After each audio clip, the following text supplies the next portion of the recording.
All right, so all the mystery boxes are gone, but all of those tapes now need to be alphabetized of which ones I already had.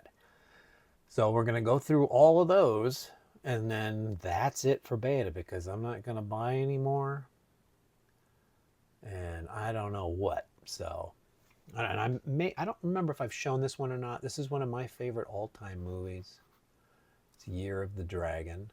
This one is sealed, which, you know what I mean? Something this old, this had to have come out, what, 84, 85, somewhere around there. Something like that. Saw this in the movie theater opening weekend. Yep, R rated, even though I was not rated for R rated. It's Mickey Rourke in his heyday. It's a real sort of noir problem in Chinatown. He goes in there to clean it up, and of course, there's all kinds of corruption, etc., etc. But very good movie. Same guy who did Heaven's Heaven's Gate. What the hell was that one with Christopher Walken? And they went way over budget. Chris Christopherson. I think it was called Heaven's Gate. Anyway, give that one a try if you haven't seen it, or if I haven't talked about this, I can't remember. Now that we're in this kind of weird zone, it's pretty easy when everything's in a box I haven't seen. I can keep those separate. You might have to see these again. Bronson, Death Wish 4, The Crackdown. This is in Bronson's heyday. I'm probably one of the few people who prefer 3, 4, and 5 to 1 and 2. Maybe I just have bad taste. This one's great. It's got Tim Russ in it from Star Trek Voyager. Trying to think. The others were character actors. I don't really remember them. Like the main bad guys and stuff. But anyway, it's Chuck, and he's cleaning up the city. Oh, I guess I couldn't show you the tape on that other one because it was sealed. But this is obviously a rental. Death Wish 4. The Crackdown. What do you think that means? Well, you'd be right.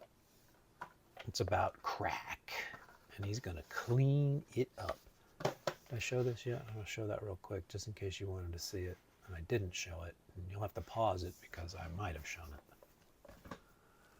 Here we go. Another one of my favorite all-time movies.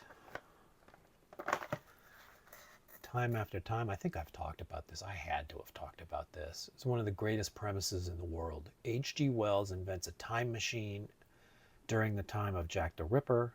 Jack the Ripper's about to be caught. He happens to be friends with H.G. Wells. Jumps in his time machine and jumps to what was supposed to be present day, but is really 78 or 79 or 80, something like that.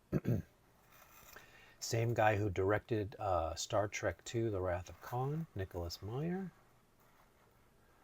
The superb David Warner, so good as Jack the Ripper. Malcolm McDowell as H.G. Wells. Mary Steenburgen as the love interest. And maybe I've mentioned this before also. On the set of this movie, those two fell in love and got married, had children together. And according to them in the commentary I saw, you can see throughout the movies their entire courtship. So they weren't really acting, they were really into each other. You like time travel, science fiction, crime and murder? Great, great movie. Big showdown.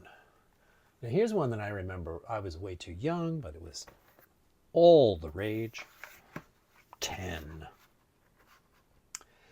Bo Derek. This is where Bo Derek became she was a star here for like, I don't know, 5 years maybe, because she did this movie, and then they immediately put her in Tarzan, the Ape Man, I think was the name of it. She was all over that. And then she was like in Bolero, which all these movies I've never seen, but it was a big deal. And you know what? That looks like a VHS tape.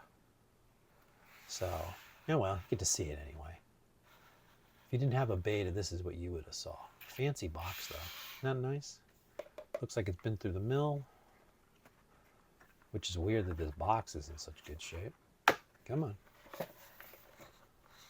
There we go. And I have no idea what this movie's about.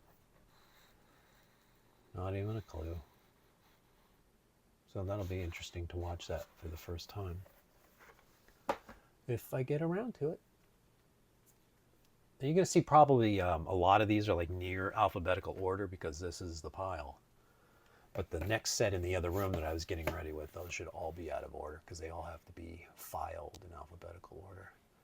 Tom Cruise, The Color of Money. Another one of those Tom Cruise, young guy. It's basically Cocktail the movie, only this time he's a pool shark. This was sort of a successor or sequel to The Hustler with Paul Newman. If I'm not mistaken, he won an Academy Award for this, which is crazy, right? It's not bad, but, you know, for a pool movie. And this one's obviously a rental. Long's Drugstore. That's always weird, right? Everybody was getting into the game.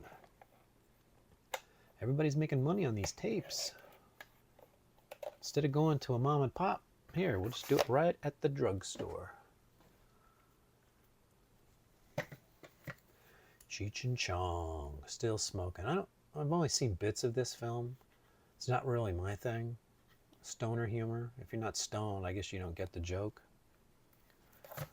So, you know. I mean, I don't even know what this thing is about. What is it about? Is it anything, or is it just them running around acting like fools? The most outrageous film since Up in Smoke. Well, what is this called? Still Smoking. See, I can't even read. So I've definitely never seen this. What does it say? Cheech and Chong, Still Smoking, as they give their first live stage concert in 4 years. It's Cheech and Chong at their wildest, craziest, most medicated, doing all those zonked out characters. So this is like a concert film? Huh. Well, so you might get my attention on that. I bet it's really bad, but, you know.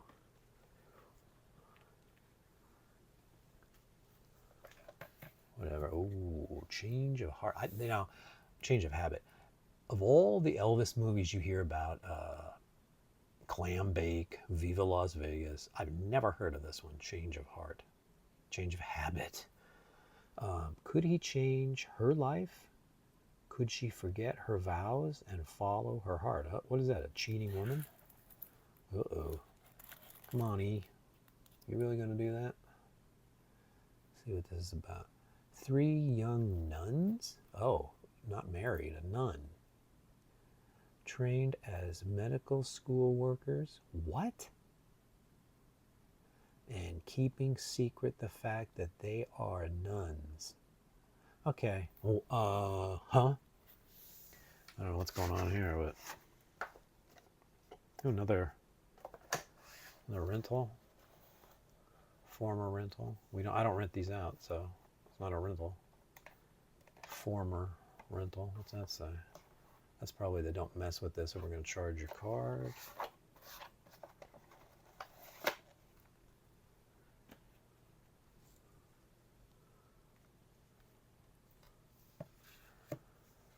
Children of a Lesser God.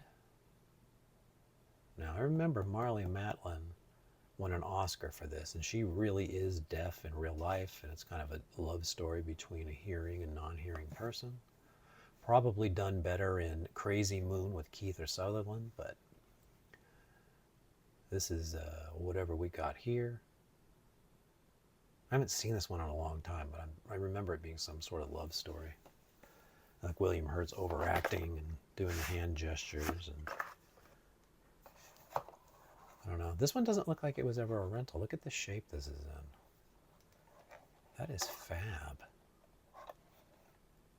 Look at that.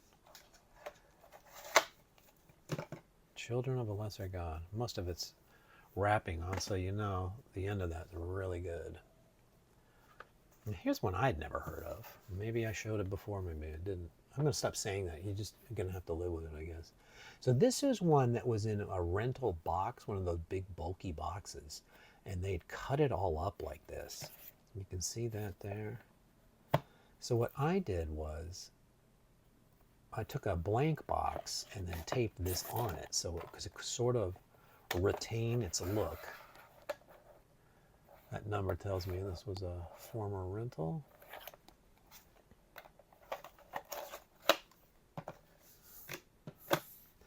And what does that say there? Deborah Foreman, star of Valley Girl and Real Genius. Real Genius? I don't remember her in Real Genius. Sam Jones, Flash Gordon. Oh, I know him. Howard Hessman. Yeah, I remember doing this whole thing. We did look at this. The first woman chauffeur. Scandalous. Now, I've shown Crocodile Dundee on here before. I think this was one of the mold tapes that I repaired. I think that was the one I did. This is not that tape. I had forgotten that I had another copy of this, so I never would have repaired the thing. I just wanted to see if I could do it. Subsequent repairs have not gone well, so I've just abandoned the fixing the mold problem on tapes. Got mold. I'll re-record it on a blank, maybe, but gonna have to let it go. Crocodile Dundee. And you know, this is just more. This time he starts in New York and he goes back to the bush. When in the first one, he's in the bush and goes to New York. Fish out of water. Mick Dundee. There we go there. Look at that tape. Didn't I say I went to the Alondra 6 and saw this movie for like 50 cents? And I don't know if you call it first run or second run. It wasn't at the main theater that was more expensive, so I don't know if this was the second run. But when I think second run, I think went away for a while and then came back, but that ain't it. So that's all I got for you today. Hope you enjoyed that. Hope there weren't too many repeats in there, and we'll just keep plugging along. What should we call this series? How about the ABCs? Oh no, A beta C's. I'll work on that. That's a work in progress. I haven't decided on a title for this, but